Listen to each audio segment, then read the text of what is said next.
Greetings Guardians, my name is Bife here. So before we jump into Edge of Fate, I want to make sure that I cover a topic central to the next expansion, Renegades. If you've read the marketing blurb for Renegades, you know that there is a note about an evil empire, the involvement of a criminal underworld, and the ascension of a new Dredgen. This last part is what we're going to be focused on today. Dredgens are one of the oldest and most well-explored facets of Destiny's lore, but it's been a while since anyone has actually talked about them, so today we're going to talk about them in this video. I wanted to give a more brief overview of things today as a prelude to a more detailed video that we'll be making ahead of the Renegades release. In that, I'll be going into much more depth, and we can talk about the various aspects of the Dredgens and things that we'll be seeing more of. Today though, I wanted to go over the basics and discuss who I think the new Rising Dredgen really is. Also, can I take 30 seconds of your time super quickly? Not for an ad, not properly in that sense. I know this sounds like it would be a blurb to intro to it, but just to be really clear, it's not. I am getting my Twitch partnership back up and running, and we're looking at July 5th as the potential date for this first sub stream to come back. I'll have more details going out on Twitter and the YouTube community page when it gets closer to the day, but I'm planning on making sure that we have a nice long stream there, so if you guys are interested in jumping back in with me on Twitch, well, I'll be there, and I'd really appreciate it if you just turned up, even if you don't sub, even if you just want to go ahead and hang out. I'd really appreciate the support. Anyway, let's jump into the lore. So, to start with, I think we need to be really clear about something, which is that there are actually a few possible definitions of the word Dredgen, and a few understandings that come with them. Most of the core Destiny players will see Dredgen, and they might think of people who've played way too much Gambit. Like, way too much. Like the incorrect amount. Yes, I'm calling you out, Ducks. Those who know a little bit of the lore, though, will understand that it is not just a title that you get in-game, it is a title that someone is referenced by. Both of these definitions, both of these understandings, they're true at the same time, but they have very different contexts. The Dredgen understanding and title that you get through Gambit is not the same as Dredgens in the lore. It is explicitly different and has been divided in this way by the Drifter's own intention. Guardians who use the Dredgen title might have some fun reputational shift that goes with their name, but the reality of the situation is that Dredgens in Gambit are kind of only cosplaying as the real thing. So, just to be really clear, we're not talking about those Dredgens. If you're thinking about the real Dredgens, you would be correct to think of them as guardians who wielded the weapons of sorrow, most commonly, Thorn. To give you the most straightforward understanding of what Dredgen means though, Dredgen is a prefix, it is a title. It's the word that goes before a name. It's a little bit like Darth in a Star Wars universe, coming before a Sith Lord's name, Darth Bane. It's a little bit like calling someone a lord, or a baron, or a captain, or an executioner. The title was first used and was given most of its meaning by the original Dredgen, known as Dredgen Yor. A crucial note is that the Dark Guardian who would come to be known as Dredgen Yor was not named Yor, even if he is sometimes referred to by that name. Yor is a secondary moniker, chosen by the Guardian as a means of expressing his transformation, his unmaking.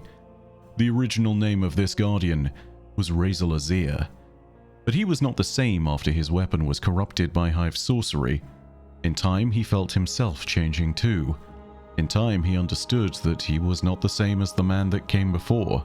It should also be made clear that seemingly any Guardian can choose to become a Dredgen, Titan, Hunter, or Warlock. None are immune from the corrupting influence of the weapons of sorrow.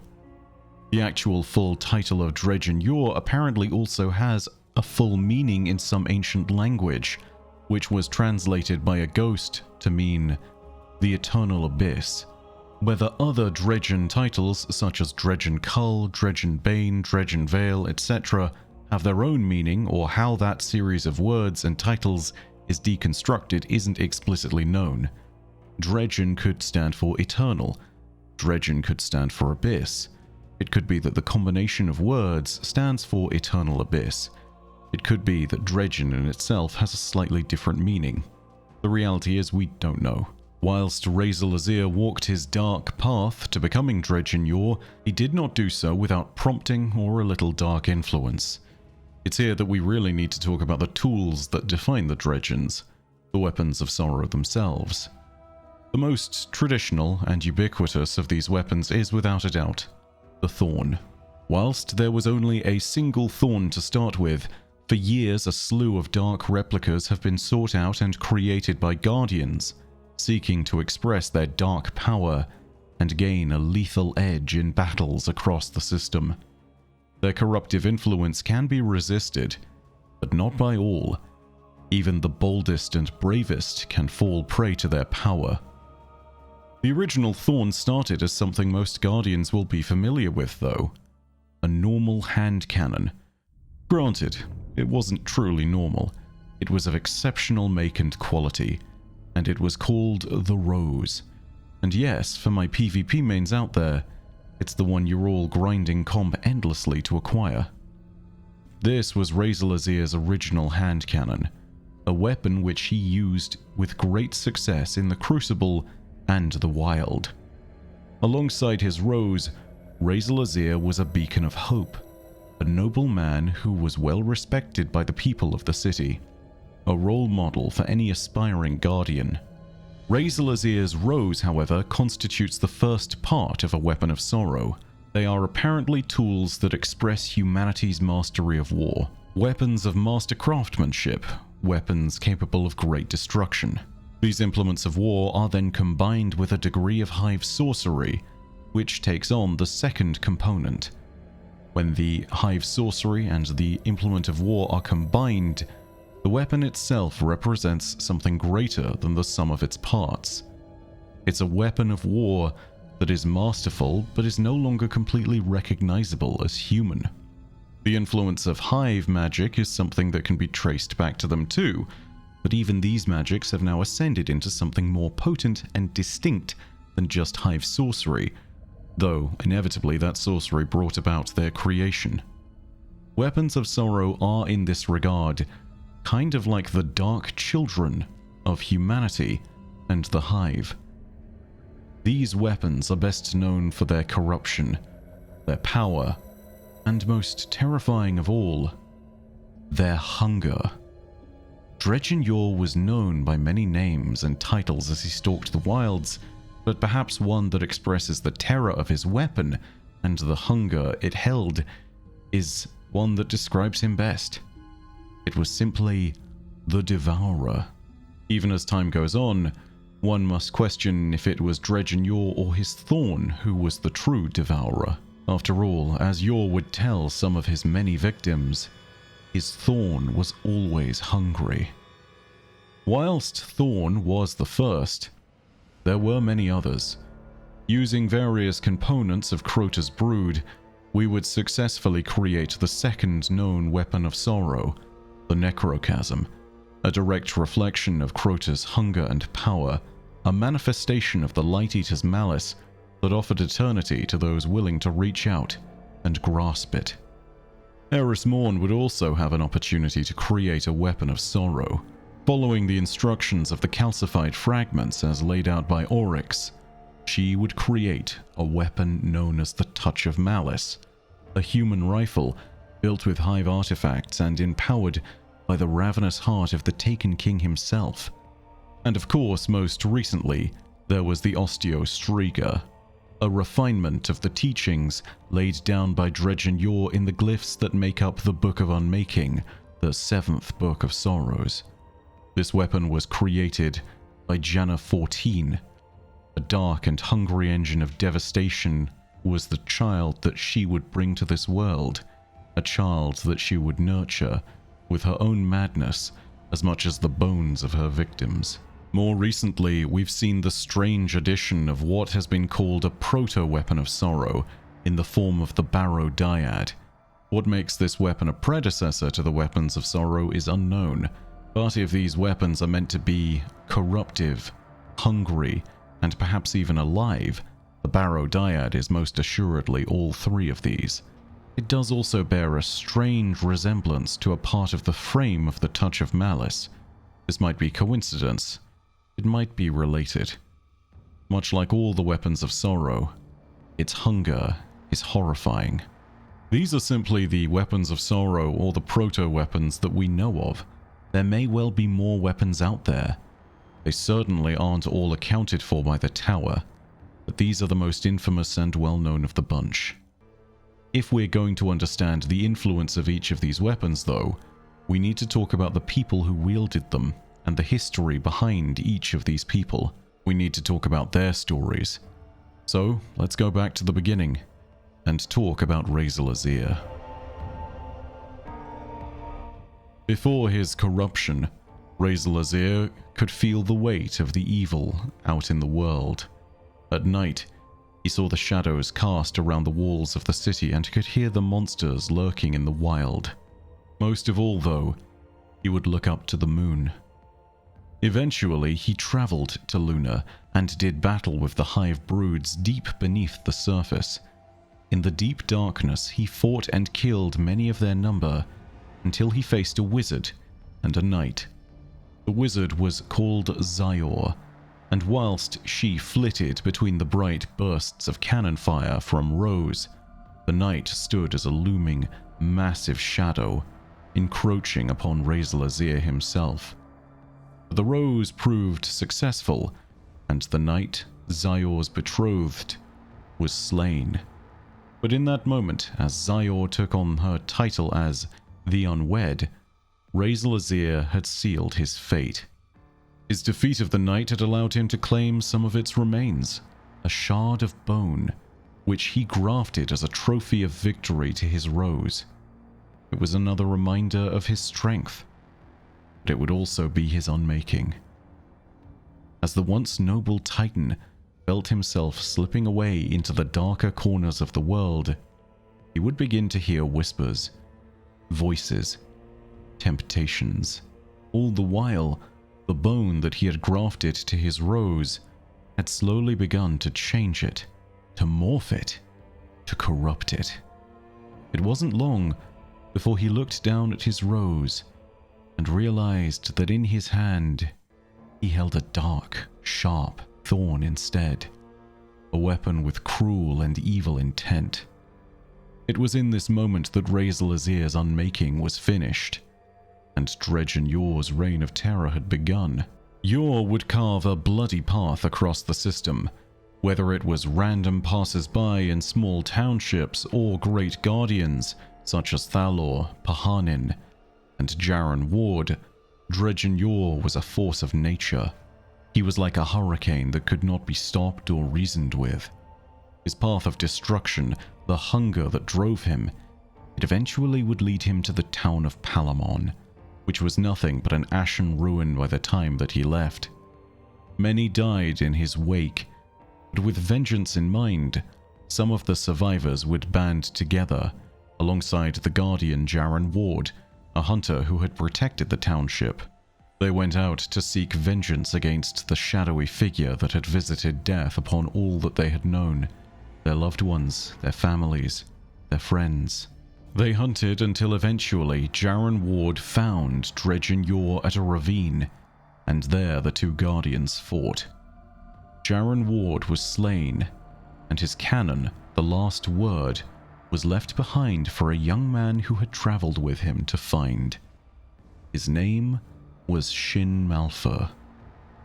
In a strange way, this seemed at first as though it was an invitation from Dredgen Yor, a temptation delivered from the one who had submitted to temptation, an invitation for Shin to continue seeking his revenge and die in the process. But as it seems to be the case, as Shin himself seems to later realize, it almost appears as if this was Rayzul-Azyr reaching forth from beneath the terrible history that he'd allowed Dredgen Yor to mantle. This cannon, this last word, and the vengeance that would be instilled within Shin Malphur. It would be his sliver of hope, his prayer for deliverance. Shin, as it turned out, had been blessed by the light of the Traveler. He was also a guardian. He would become an infamous hunter in his own right, and his actions would be made all the more famous by his destruction of Dredgen Yor. in a place known only as Dwindler's Ridge, Shin's golden gun would eviscerate the man who had borne him so much pain. Perhaps that should have been the end of it. Perhaps this is where the story should have closed. But thanks to the actions of Shin, the madness would persist. Perhaps it was a mistake. Perhaps it was a necessary risk. Regardless of the truth, in those many moments after slaying Dredgen Yor, Shin would understand that the weapons of sorrow represented three simple truths. They were powerful. The threat of their corruption was real but not certain. And finally, against the encroaching darkness of the returning Black Fleet, humanity would need any power it could muster in order to ensure it was not wiped out. And so it was that Shin Malphur, the one who had destroyed the greater evil of Dredgen Yor, saw that line between light and darkness, and understood that it was different from the line between corruption and purity, between evil and good. In this moment, he chose to live two lives, and began walking that knife edge, the dangerous knife edge, all so that we might be graced with the power of the weapons of sorrow, the power of the hive, and the possibility of survival. Following his defeat of Dredgen Yor, Shin's legend would percolate for many years. Eventually, he became known by another title, the Man with the Golden Gun. But he also began to formulate his plan to help ensure humanity's survival.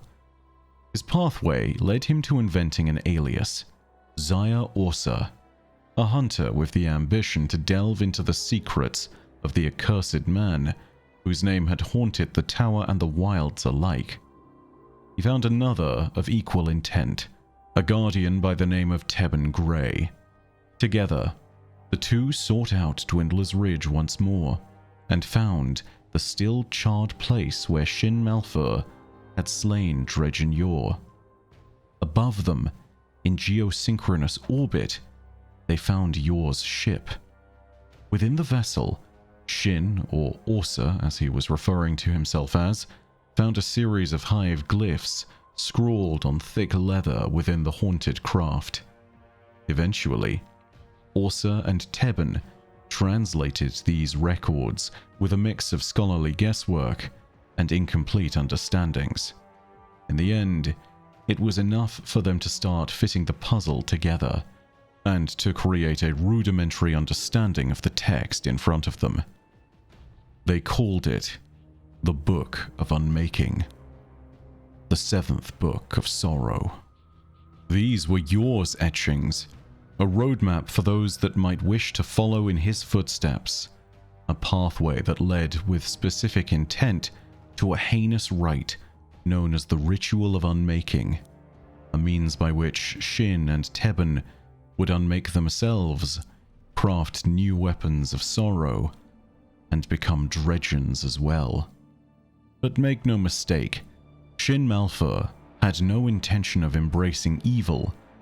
As I said before, he understood the difference between good and evil, but also understood that he could walk the line between light and dark. He knew that the corruption would be a concern, but he was also well aware that humanity needed the power of the weapons of sorrow. And so his plan was twofold. One plan to be enacted by Orsa Xayah, the other to be enacted by the Man with the Golden Gun. In the guise of Orsa, he would become Dredgen Vale, alongside Tebben Grey, who had taken the title of Dredgen Bane. They would gather followers and share with them the ritual of unmaking. They would enhance the powers of the guardians that followed, and break the resolve of the enemy that encroached upon Sol. In the guise of Shin Malphur, the Man with the Golden Gun, he would hunt down those that had allowed the corruption of this process to consume themselves, and whose intent and purpose was not focused or pure enough to keep them fighting for humanity. Those who fell from the knife's edge were purged. Those who could control the corruption would remain conveniently undiscovered by the man with the golden gun. Thus, through his actions and his plan to use dark powers of the Hive to save humanity, Shin would allow us to claim a critical advantage, weapons that would help us push back the Black Fleet, and power stolen from our very enemies. This was the birth of the dark descendants of Dredgen Yor. They would anoint themselves as Dredgens and shed their skins in the unmaking, and together, they would be known as the Shadows of Yor. In time, there would be many reactions to the Shadows of Yor and their exploits. The Hive would attempt to enact further corruption, getting their own weapon master to try and create more bootleg copies of Thorn that would ensnare more Guardians. And we would follow in Shin's footsteps as well, defeating this weapon master and claiming the last word, following the rites to create their own newer Thorns, and even claiming Dredgen Yor's original weapon, the smoldering remnants of which had been locked away a long time ago by Shin Malphur. We cleansed this weapon and turned it into a weapon of hope, a manifestation of the Traveler's Light, the Lumina, a version of the rose that had been allowed to bloom instead of wither. And whilst we and the Hive would have our own parts in seeing the Shadows' plans unfold, there was another group that reacted to all of this. The Tower. The emergence of the Shadows was something done with a degree of secrecy. To the best of our knowledge, no one within the Tower understands that Shin Malphur and Dredgen Vale are the same person. And so, when the Tower saw the emergence of the Shadows of Yor, they ensured that the Hidden conducted operations against the corrupted, unaware that the problem was taking care of itself. The Guardians at large would collect many Thorns, but at least a few were recovered by the Vanguard's authorities and would be partitioned away for study. It was here that a more modern legacy of the Weapons of Sorrow would begin, with a Thorn replica referred to as Artifact H349. A warlock known as Janna 14 would study this particular Thorn, and even though it took the life of a few of her fellow researchers and one larger bovine animal, she would find its power oddly beautiful. It cut away what was unnecessary. It purified. It elated. Strange that such joy should appear from a moment of such terrible destruction. And yet, that is what Janna 14 perceived. In time, she would steal away from her work and descend into madness. She began to see the hunger of the Weapons of Sorrow and understood that in some way they were alive. She heard the whispers and the call of that hunger, and she had little choice but to answer. She began to see the Weapons of Sorrow not as mere implements of Hive sorcery or the art of war of humanity, but instead as children. And so it was that the mad warlock fled the Tower and the power of the Vanguard. She revisited and rediscovered the means by which the Thorns were created, and she began to delve ever deeper. Orsa Zyre and Tebben Grey had created the Thorns from a crude understanding of Dredgen Yor's own writing and the Hive magics contained within. They were hunters after all. They could easily find scraps of knowledge and piece together a relevant puzzle. They had done well. But Janna 14 was a warlock. Where hunters made the first steps, she made her own revisions, created a more complete understanding of the 7th book. From the carcass of one of her unfortunate test subjects, Janna 14 created her own new Weapon of Sorrow. She would refer to it as her second child, and joyfully, the Osteostriga would enter the world, hungry for blood. This is one of the last notes we've heard about the Weapons of Sorrow, and it tells us perhaps who the new rising Dredgen in Renegades might be. If Janna 14 found the Book of Unmaking and refined it in the process of creating Osteostriga, then she may well have understood more of Dredgen Yor's glyphs. She may have followed down Shin's dark path, except she had no care for whether she fell to the corruption or not. This is why I believe that she is the new Devourer, the new Dredgen, the one whose darkness will be at the core of Renegades. Whilst we don't know this for certain, the whispers of her power have been building for years, and the weapons of sorrow have now found themselves in a galaxy without the darkness of the Witness to feast upon. With the enemy they were made to destroy now dead, there is a good chance that the whispers from these weapons are beginning to grow louder. The weapons might well be hungry once more. Perhaps it is Janna's calling, to be as a dark mother to them, and rise so that she can protect her vile offspring as they consume the world around her. But that's all from me for now. Hopefully you enjoyed the video, and again, if you really want to show your support, assuming that everything remains the same, July 5th I will be starting up again on Twitch and the sub button will go live. So if you want to go ahead and support, go ahead and tune into that stream. I'm going to plan out and see what I can do to make it exciting. But in the meantime, thank you so much for watching the video. If you enjoyed, you can subscribe over here on YouTube for free. And if you have your own thoughts, leave them down below in the description. I'd be very interested to see what you all think about this. Do you reckon that Janna 14 is indeed the next terrible Devourer? Or do you think it's someone else? As per usual though, know that your viewership as always has been quite enough for me. And that in the meantime, my name is Byf. For Audacia ad Astra. I'll see you, Starside.